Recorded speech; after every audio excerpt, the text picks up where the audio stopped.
Assalamualaikum warahmatullahi wabarakatuh. Alhamdulillah wassalatu wassalamu ala rasulillah wala hawla wala quwata illa billah. Rabbi shrah li sadri wa yassir li amri wahlul 'uqdatam min lisani yafqahu qawli. Alhamdulillah kita dapat bertemu kembali pada pengajian kitab I'anatul Talibin bab puasa, yang hari ini kita akan membahas perkara-perkara atau masalah-masalah yang dapat menyebabkan puasa itu batal. Apa saja yang bisa membatalkan puasa? Ini kita akan membahasnya pada kesempatan kali ini. Wa yuftiru amidun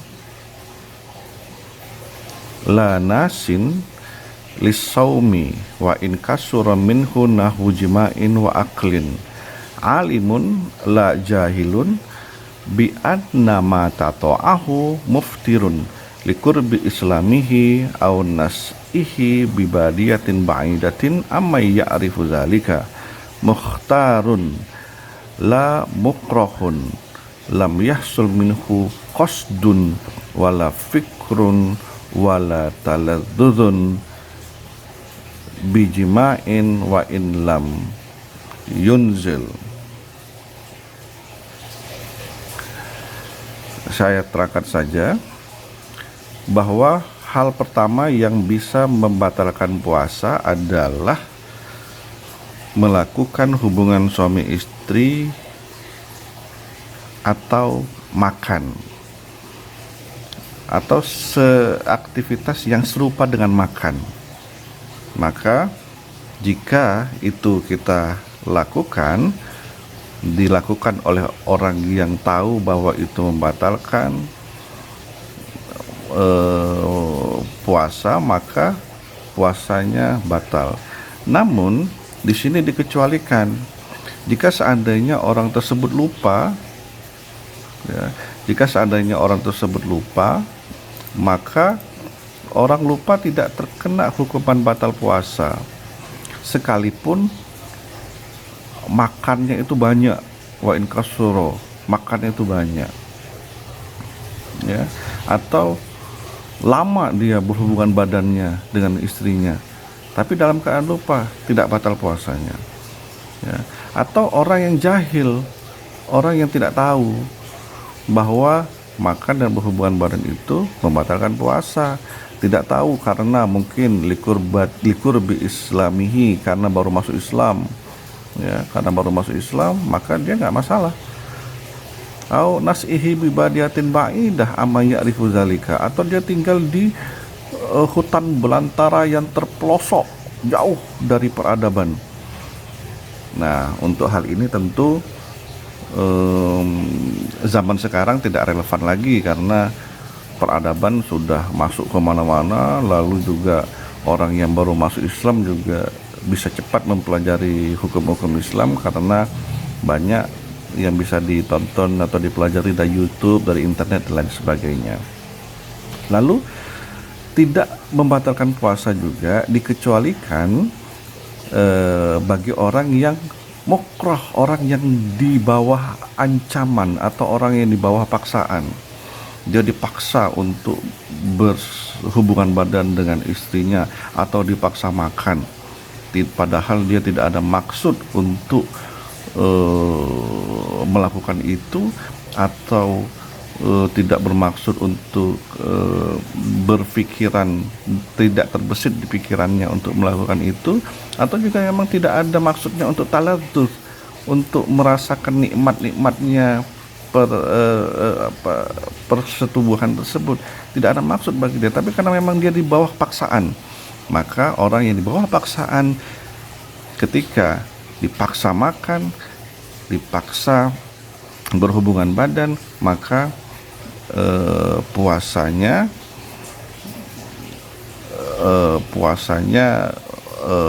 bisa membatalkan, puasanya batal.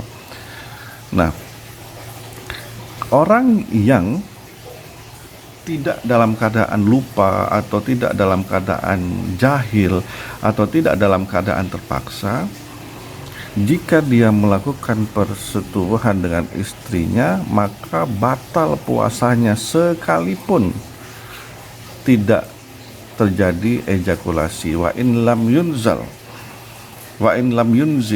sekalipun lam yunzil tidak terjadi ejakulasi, maka puasanya batal. Yang penting adalah melakukan senggama dengan istri, melakukan hubungan suami istri, itu otomatis batal walaupun hubungan suami istri dilakukan tanpa terjadinya ejakulasi.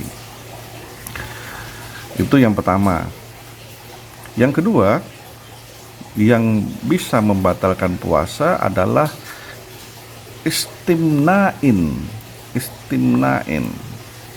Ini saya bacakan saja. Wastimna'in walau biyadihi au biyadi halilatihi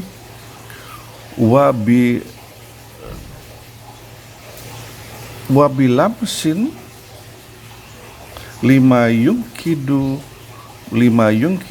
lamsuhu bila hailin la bikublatin wadommin limro'atin bihailin au ma'ahu wa in taqarrarata bisahwatin au kana al-hailu raqiqan. Saya jelaskan saja bahwa perkara kedua yang dapat membatalkan puasa adalah istimna. Apa itu istimna? Yang dimaksudkan dengan istimna di sini adalah semacam aktivitas onani, atau masturbasi. Walau masturbasi itu dilakukan dengan tangan sendiri au biyadi halilatihi, atau dengan tangan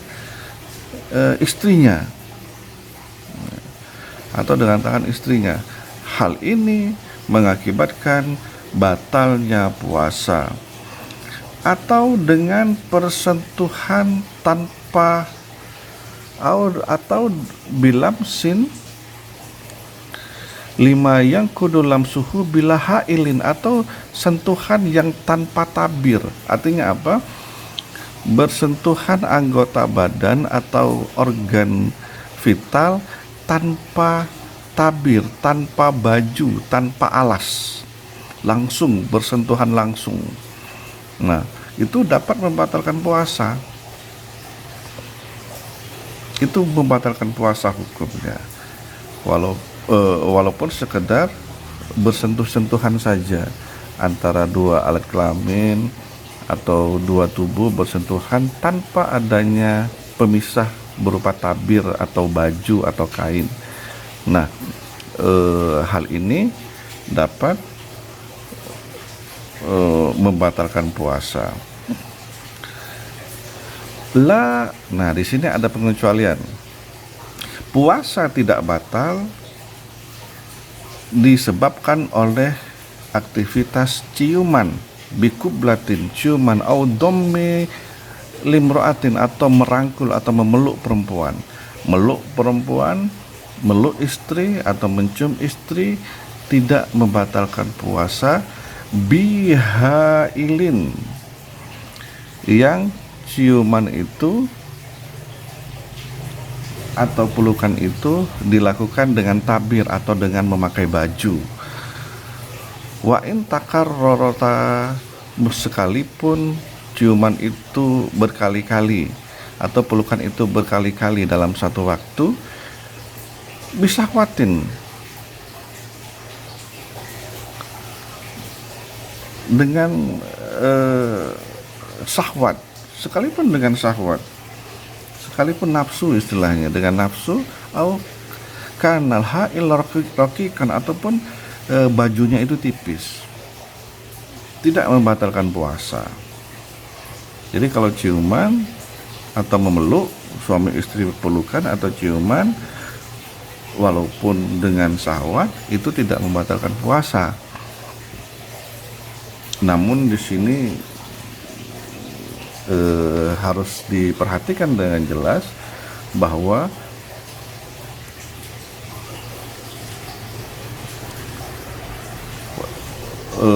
perkara ciuman ini penjelasannya tentu lebih detail lagi, nanti akan saya jelaskan pada saatnya. Cuma sekarang coba kita selesaikan dulu pembahasan di sini.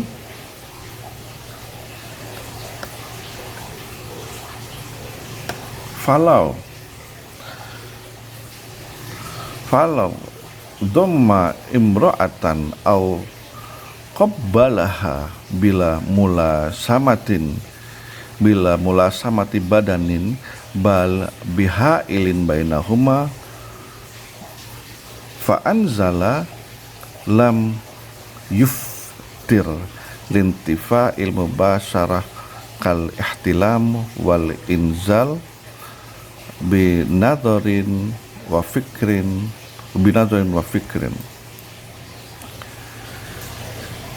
Jika laki-laki merangkul atau mencium perempuan, suami mencium perempuan tanpa terjadi persentuhan, dengan tanpa menyentuh badan, tanpa meraba-raba badan, karena ada baju yang menghalangi keduanya, namun kemudian terjadi ejakulasi, maka puasa tersebut tidak batal. Kenapa demikian? Karena hal ini dikiaskan dengan keluar atau ejakulasi yang disebabkan oleh mimpi, atau ejakulasi yang disebabkan karena pandangan atau menonton misalnya, atau karena berhayal. Kal ihtilam wal inzal min nadrin au fikrin, karena berhayal atau karena ejakulasi yang terjadi karena tontonan atau melihat. Nah, jika terjadi demikian, suami merangkul istri, mencium istri tanpa sentuhan-sentuhan, lalu ada tabirnya, pakai baju maksudnya, lalu kemudian terjadi ejakulasi, maka puasa tidak batal.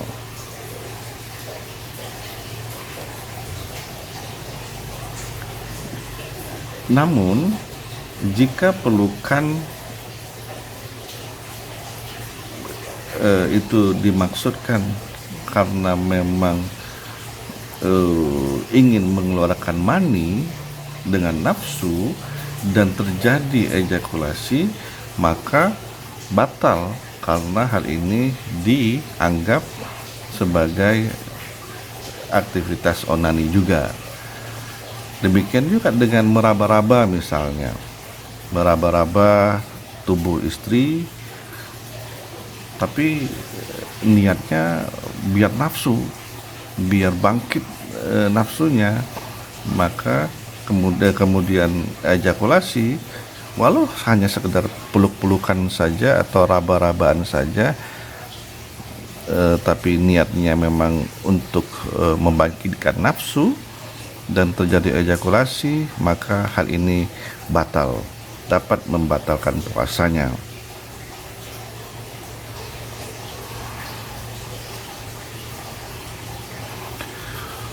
Walau lamasa mahroman au sa'aro imro'atin fa anzala lam yuftir li'adabin naqdi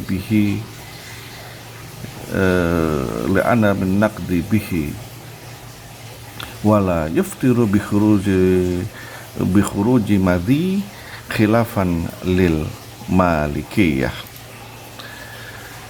Jika laki-laki menyentuh istrinya atau rambut wanita lalu ejakulasi, ini juga tidak membatalkan puasa. Kenapa? Karena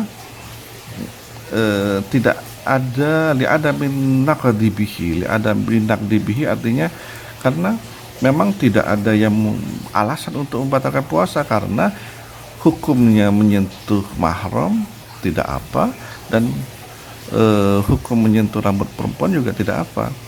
Jadi puasanya tidak batal menurut pendapat kebanyakan ulama. Nah, saya ingin konsentrasi pada hal yang sifatnya hubungan suami istri, seperti ciuman, kemudian bermesraan dengan istri di bulan Ramadan sebagaimana yang sudah dibahas di atas tadi. Sesungguhnya tidak masalah ya, kalau kita bahas dari atas tadi, tidak masalah bermesraan atau bercengkrama dengan istri pada bulan puasa atau saat puasa. Namun ada beberapa hal yang harus kita garis bawahi. Yang pertama, seperti di atas tadi, tidak boleh bersetubuh. Bersetubuh dilarang ya. Dalam sebuah hadis diriwayatkan oleh Bukhari, Aisyah mengatakan bahwa Nabi Muhammad mencumbui kami di bulan Ramadan. Pernah Nabi Muhammad melakukan cumbuan kepada Aisyah pada bulan Ramadan. Tapi ini harus kita ingat, Nabi Muhammad adalah laki-laki yang mampu memiliki kekuatan iman untuk mengontrol diri. Tidak seperti kita, manusia yang awam, baru melihat bayangan saja kadang-kadang kita sudah demikian tergoda. Tapi kalau Nabi Muhammad, walaupun mencumbui istrinya, dia tetap bisa mengontrol istrinya. Ini yang harus kita catat ya. Nah, berhubungan suami istri sebagaimana yang disebutkan dalam kitab ini, hukumnya membatalkan puasa secara mutlak. Namun kalau lamsun tadi yang kita bahas, menyentuh, pegangan, kemudian kublah tadi yang kita bahas, ciuman, berkata-kata sayang sama suami istri, atau rayuan-rayuan yang manis kepada suami istri, ini tidak masalah, tidak membatalkan puasa. Yang membatalkan puasa adalah hal yang sifatnya hubungan biologis. Dan yang harus digarisbawahi lagi bahwa ini hubungan intim hanya dilarang pada saat berpuasa. Namun setelah azan maghrib boleh berhubungan badan ketika sudah berbuka puasa. Tidak lagi dilarang berhubungan badan. Besoknya pada saat puasa tidak boleh lagi.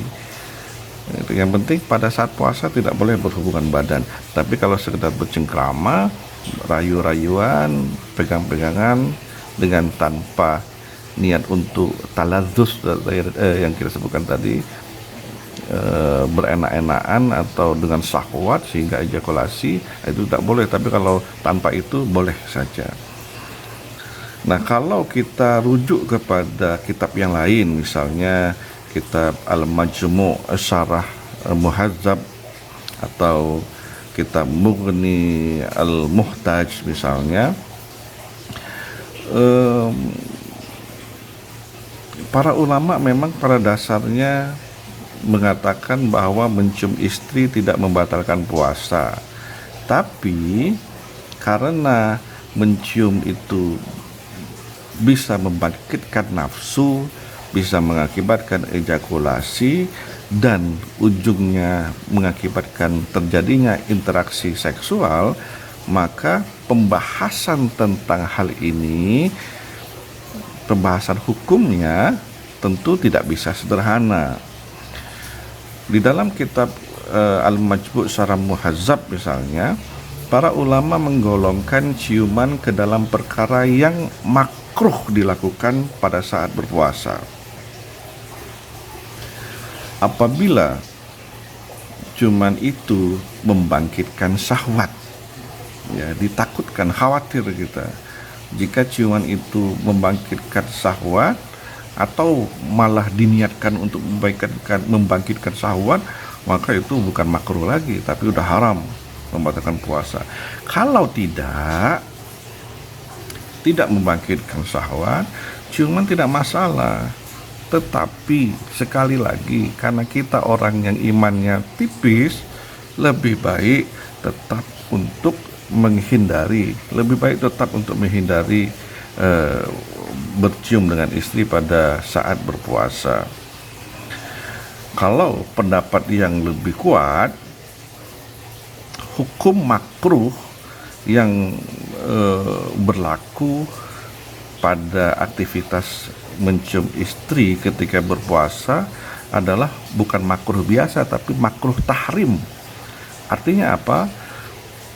Meskipun makruh yang secara definisinya tidak mengapa jika kita lakukan, tidak apa-apa jika dilakukan, namun jika dilakukan juga maka dapat dosa karena makruhnya makruh tahrim. Ini yang menurut pendapat kebanyakan ulama. Para ulama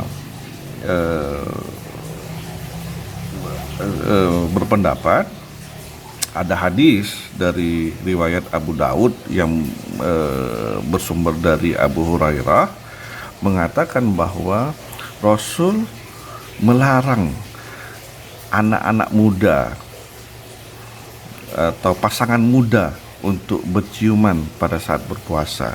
Rasul melarang pasangan muda, pasangan yang masih umurnya muda untuk berciuman pada saat puasa. Dan sebaliknya bagi orang yang pasangan sudah tua, dibolehkan untuk berciuman. Kenapa demikian? Para ulama memberikan alasan yang rasional bahwa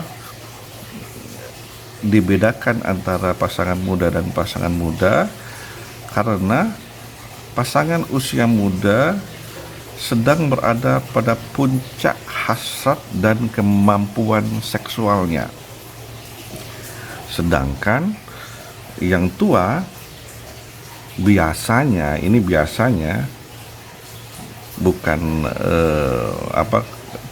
bukan tidak biasanya, tapi biasanya seksualnya telah menurun.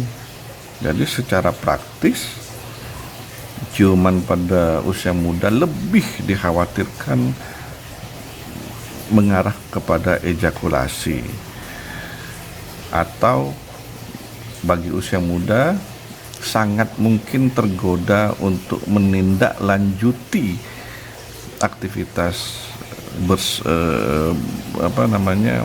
bersenda gurau atau ciuman tadi dengan interaksi seksual langsung karena kekurangan kemampuan orang muda untuk mengendalikan nafsu. Namun ada istilah yang kita kenal tua-tua keladi, makin tua makin jadi. Kalau memang udah umur tua tapi hasrat seksualnya masih tinggi, nah ini hukumnya sama saja dengan anak muda. Lebih baik untuk menghindar dari hal-hal yang bisa mengakibatkan timbulnya nafsu dan mengarah kepada ejakulasi.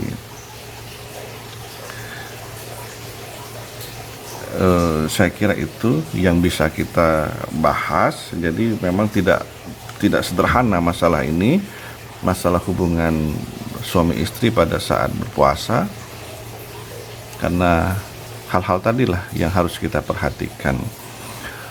Masih banyak lagi hal-hal yang bisa atau perkara-perkara yang terkait dengan pembatalan puasa ini. Nanti besok kita akan lanjutkan lagi pembahasannya. Kita cukupi sampai di sini. Mohon maaf atas segala kekurangan. Wal afu minkum. Wassalamualaikum warahmatullahi wabarakatuh.